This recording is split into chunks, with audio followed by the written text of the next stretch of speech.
بسم اللہ الرحمن الرحیم۔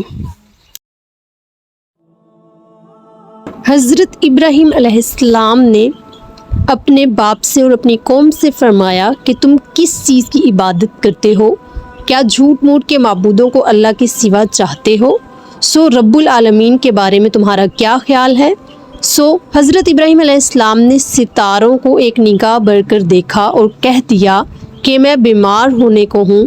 غرض وہ لوگ ان کو چھوڑ کر چلے گئے تو یہ ان کے بتوں میں جا گھسے اور کہنے لگے کیا تم کھاتے نہیں ہو؟ تم کو کیا ہوا؟ تم بولتے نہیں ہو؟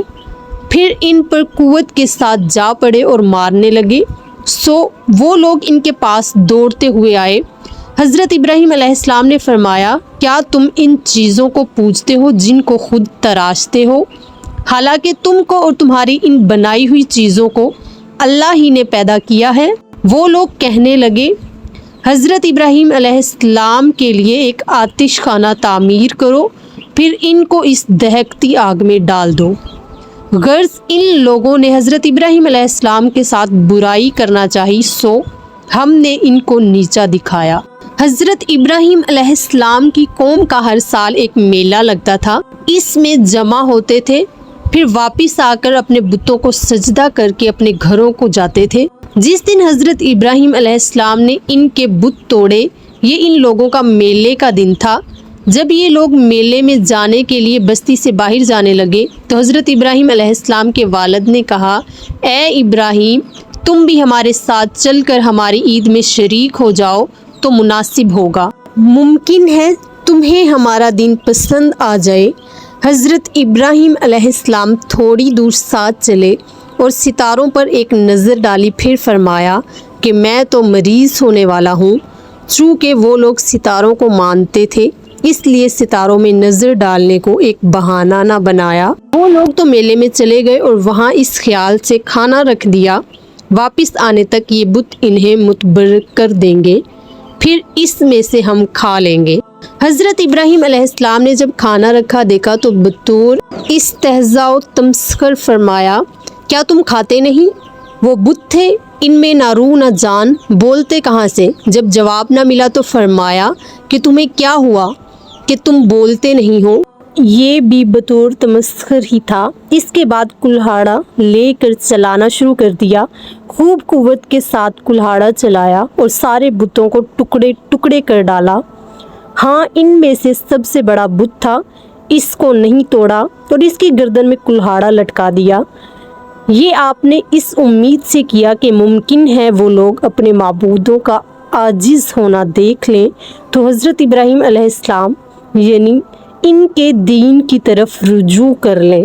آیت شریفہ کا مطلب یہ لیا گیا ہے کہ شاید وہ بڑے بت کی طرف رجوع کریں اور اس سے پوچھیں کہ ہمارے ان معبودوں کو کس نے توڑا، اور ممکن ہے کہ اس کے گلے میں کلہاڑا پڑا ہوا دیکھ کر اس سے یوں کہیں کہ ہو نہ ہو تو نے ہی یہ حرکت کی ہے۔ اب قوم کے لوگ آئے تو دیکھا ان کے معبود کٹے پڑے ہیں، ٹکڑے ٹکڑے ہیں، دیکھ کر بڑے سٹ پٹائے اور آپس میں کہنے لگے کہ ہمارے معبودوں کے ساتھ یہ حرکت کس نے کی ہے؟ جس نے ایسا کیا ہے وہ تو کوئی ظالم ہی ہوگا۔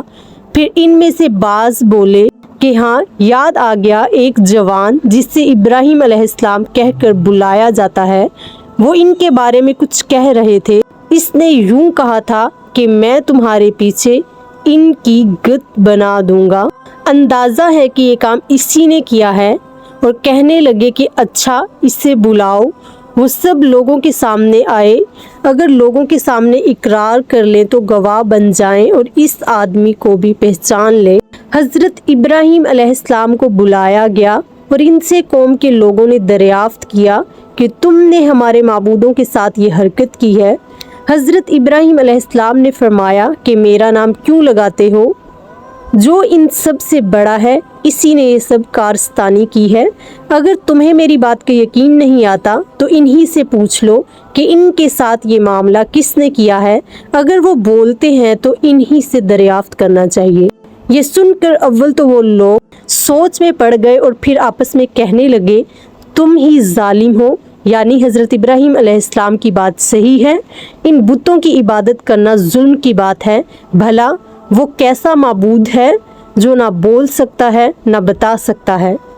फिर शर्मिंदगी के मारे अपने सरों को झुका लिया, लेकिन शिरक से फिर भी बाज न आए। हज़रत इब्राहीम अलैहिस्सलाम से कहने लगे कि तुम्हें मालूम है कि ये बोलते नहीं हैं। ये दावत का एक तरीक़ाकार है कि मुखातिब से बात करते करते इसे ऐसे मौके पर ले आएं कि इसकी ज़ुबान से खुद इसके अपने मसलिक और अपने दावे के ख़िलाफ़ कोई बात निकल जाए। जब इन लोगों ने मुंह से बेख्तियार ये बात निकाल ली कि ये बोलते नहीं हैं, तो हज़रत इब्राहीम अलैहिस्सलाम ने फ़ौरन पकड़ लिया और फरमाया, क्या तुम ऐसी चीज़ की इबादत करते हो जो तुम्हें ना नफ़ा दे सकें ना ज़रर पहुंचा सकें।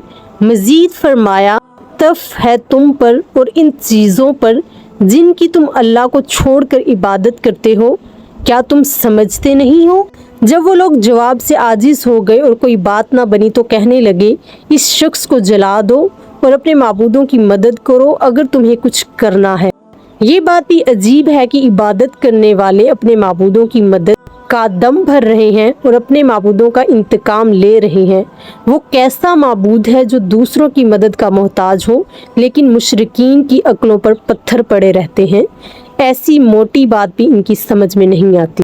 हज़रत इब्राहीम अलैहिस्सलाम की कौम ने आपको आग में जलाने का फ़ैसला कर लिया, जिनमें नमरूद भी था। हज़रत इब्राहीम अलैहिस्सलाम को एक घर में बंद कर दिया और आग जलाने के लिए एक अहाता बनाया।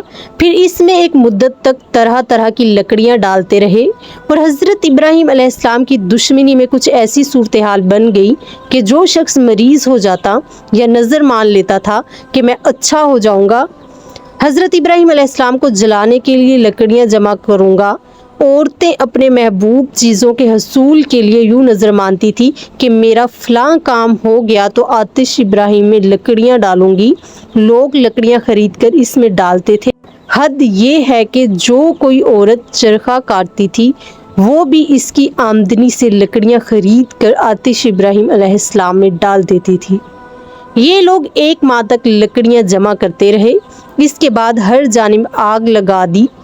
आग जली, खूब शोले निकले और इस जगह की गर्मी का ये हाल था कि जानवर भी वहाँ से गुज़रता था तो इसकी गर्मी की शिद्दत की वजह से मौत हो जाती। आग तो तैयार कर ली, लेकिन अब सवाल ये था कि इस आग में हज़रत इब्राहीम अलैहिस्सलाम को डालें कैसे। इसके पास तो फटकना भी मुश्किल है। इसमें बाकायदा डालने के लिए 1-2 मिनट ठहरें। इब्लीस चूँकि हज़रत अंबिया अकराम अलैहिस्सलाम की दुश्मनी में आगे आगे रहता था और अब भी इस्लाम के दुश्मनों को सबक पढ़ाता रहता है, इसलिए इस मौके पर भी हाजिर हो गया और इसने समझाया कि देखो, एक मंजनीक बनाओ। जब मंजनीक तैयार हो गई तो हज़रत इब्राहीम अलैहिस्सलाम के पाँव में बेड़ियाँ डालकर आग में डाल दिया गया। जब हज़रत इब्राहीम अलैहिस्सलाम को आग में डाल दिया तो पानियों पर मुकर्रर फरिश्ता हाजिर हुआ और कहने लगा कि आप चाहें तो मैं आग बुझा दूं, और हवाओं पर मुकर्रर फरिश्ता हाजिर हुआ और कहने लगा आप चाहें तो आग को हवाओं में उड़ा दूं। हज़रत इब्राहीम अलैहिस्सलाम ने फरमाया कि मुझे तुम्हारी कोई ज़रूरत नहीं, और यूँ भी कहा मुझे अल्लाह काफ़ी है, वो बेहतरीन कारसाज है। हज़रत अबी बिन काब रज़ी अल्लाह अन्हु से रवायत है कि जब इन्हें आग में डाल रहे थे तो हज़रत जिब्राहील अलैहिस्सलाम हाजिर हुए। उन्होंने कहा कि ए इब्राहीम अलैहिस्सलाम, कोई हाजत है? जवाब में फरमाया कि मुझे तुम्हारी मदद की कोई ज़रूरत नहीं। उन्होंने कहा अच्छा तो अपने रब ही से सवाल कर लो। फरमाया मेरे रब को मेरा हाल खूब मालूम है, इसके इल्म में होना ही काफ़ी है। चनाचे इन्होंने तफवीज़ से काम लिया और दुआ तक ना की। अल्लाह ताला की तरफ से आग को हुक्म हुआ कि इब्राहीम अलैहिस्सलाम पर ठंडी और सलामती वाली हो जा। सारी मखलूक अल्लाह ताला के फरमान के ताबे है। मखलूक़ात में जो सिफ़ात हैं और जो तासरात हैं वो अल्लाह ताला के पैदा फरमाने से हैं, और जो अल्लाह ताला का इन्हें ख़ताब होता है वो इसे समझते भी हैं, गो हम नहीं समझते।